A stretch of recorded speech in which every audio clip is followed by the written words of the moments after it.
หลังจากที่ก้อยสตุกเป็นหนึ่งกินแล้วสตุกกับ15หนึ่งสู้พี่ซื้อน้องกินจากพี่น้อง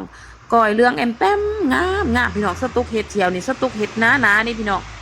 เห็ดหนาพอว่าเวลาเพิ่นเป็นแล้วเพิ่นสิหยำเหนียวหนุ่มดีพี่น้องสุกแล้วสตุกสีขลุ่นในบาทนี่พี่น้องเบิ่งที่คนเรื่องก้อยมีก้อยเขา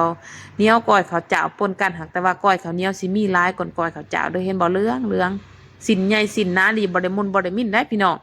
เป็นตาแสบบ่พี่น้องบัดนี้สตุกกะสีขะล่นได้พี่น้องเบิ่งติพุ่นเนี่ยแผ่นแน่นี่แผ่นหนาๆแผ่นใหญ่ๆเนี่ยนี่เฮาหยำหยำกึดดีเด้พี่น้องนี่เอาหนุ่มดีได้พี่น้องสตุกสีใส่เกลือน้อยนึงเพื่อให้มันแบบว่าเฮาสิเฮ็ด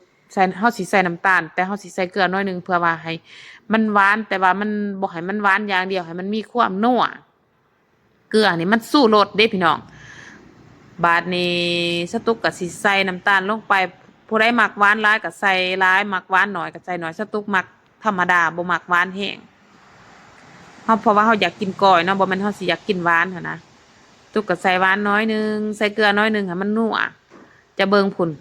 สตุกขลุ่นแล้วเบิ่งตีผุ่นป้าโทตอนก้อยเป็นตาแซ่บเด้พี่น้องสตุกบ่มักได้เฮ็ดก้อยมุนๆมิ้นๆหั่นบ่เฮ็ด แผ่นใหญ่ๆโหลดแผ่นใหญ่ๆแผ่นหนาแผ่นใหญ่ๆโหลดยำกึดดีมันแสบมันเหนียวมันนุ่มนี่จะเบิ่งตีผลป้าโถก้อยความมันนุ่ม